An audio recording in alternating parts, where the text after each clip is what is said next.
Hey everybody, how's everybody doing?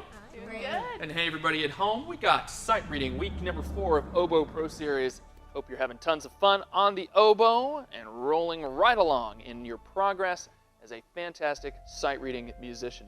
This week we got groupings and patterns. Oh boy, some really great tools here for your musical toolbox. All truly great sight readers are always aware of the big picture, and this is done mainly by recognizing and understanding the groups that they see and the patterns that they come across, not just the individual notes, right? So we want you to pick out scalar patterns. We want you to think about groups of 3 and 4 notes at a time and what they're doing inside of a key.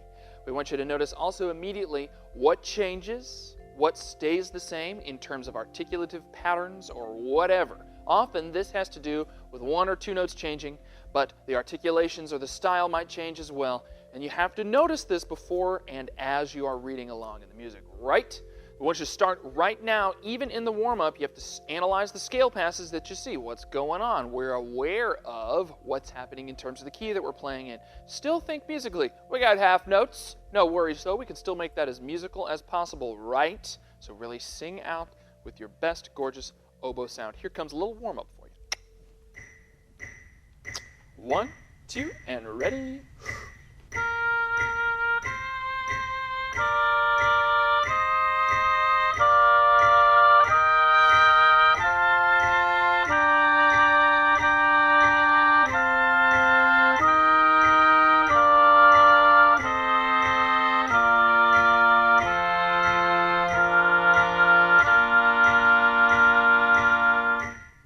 Fantastic, great job, sounds good.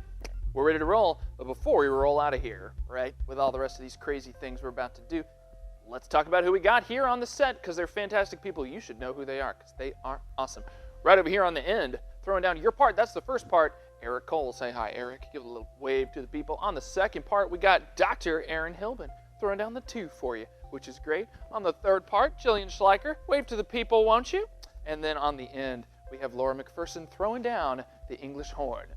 That fantastic low double reed sound, which we like in our oboe ensemble. Are you nice and in tune? By the way, we like to have you tuned up already for sight reading. So make sure that you're getting your best sound and that you're blending, balancing, and matching pitch. How do you do that? You make sure the TV volume is up loud enough, because if you can't hear what's going on, you can't really fit your sound into the ensemble, and we want to make sure that you have that exact right balance going on. Cool? So we got groupings and patterns. Exercise A of section 2. Let's check it out right now. Treat these and all sight readings, hint, like a puzzle. Find what is different between the passages. Like always, you're going to stay in time, keep your air nice and fast. Your tongue is going to be light, it's going to be ready, it's going to do many different things, so it's got to be prepared. We want you to use here the regular F fingering. That's, you're going to finger E natural. You're going to press that banana key with the 3rd finger of your bottom hand, la, la, la, la, la, right? Try to avoid using that forked F here. We want you to use the regular F fingering. Cool, here comes A. Check it out. 1, 2 on A.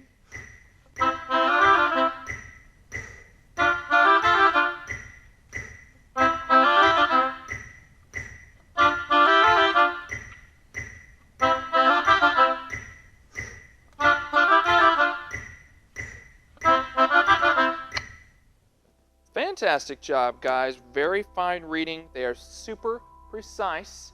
What are the things that they noticed ahead of time? The scalar motion. If they know that key very well, that C major key, they just realize that the same patterns happen, right? And they just move up a pitch each time inside the key. So what does that liberate them to focus on? The changing articulation. And they're absorbed in that because they're already got the key going on, right? They're playing the notes, they know what notes are coming, so they can check which articulations are being laid down, right?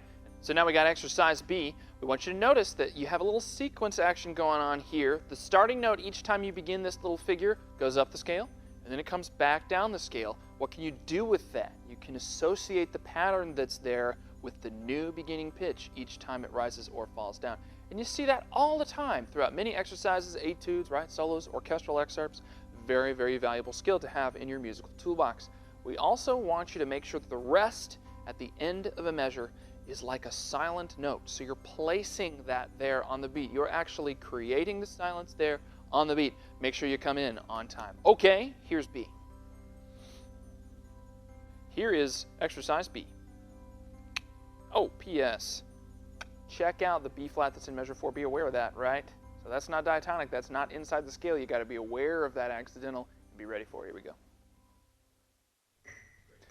1, 2 on B.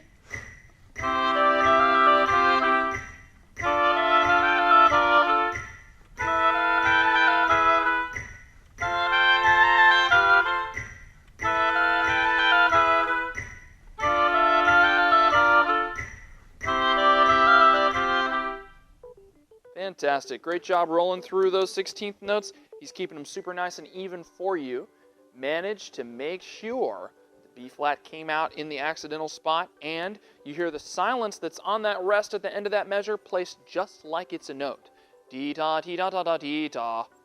And they place that rest there as if it belongs there. So they're not ignoring the silence, they're actually creating the silence, which is a very, very important skill as a musician. We got C now.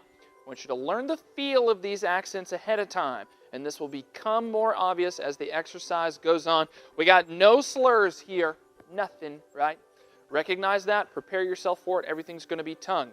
If you have accent staccatos, we want to make sure that you place weight on the front of those accents, but stay a little shorter in terms of length. So we're going to shorten up the decay of the accent just a little bit. That's a little sophisticated. Watch for that. Look ahead as well. Analyze which F fingering you need to execute within this passage. Fun times, right? Here's C. 1, 2, and.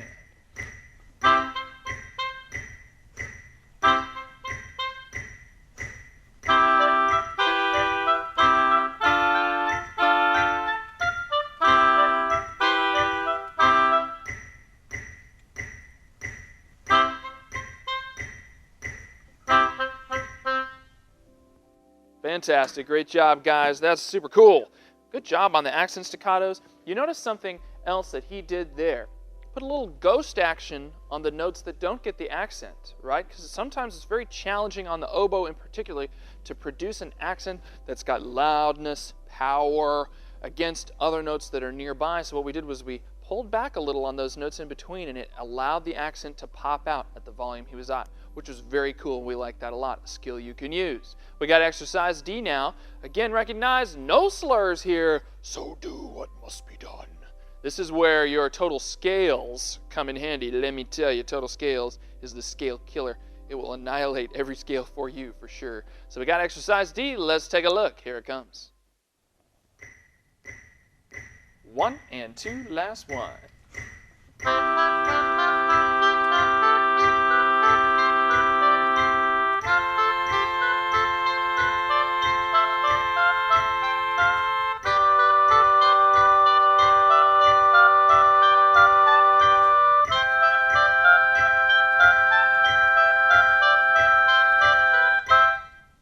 Fantastic job, guys. Very nice job on the staccato from Mr. Cole over there. How'd you do with it? Did you do well?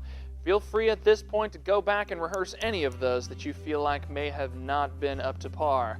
But remember, in most sight readings, we like you to push all the way through with no stopping and no pressing back. Find your patterns here. This is essential not just for sight reading, like we say, but for understanding music in total, the whole amount of music.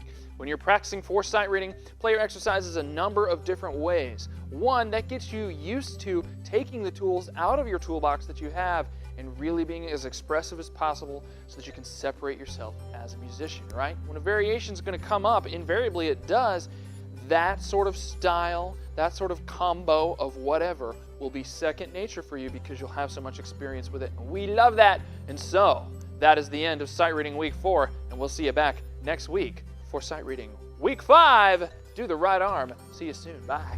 Woo! Pounding, guys. Bang, bang-a-roo, bang-a-roo.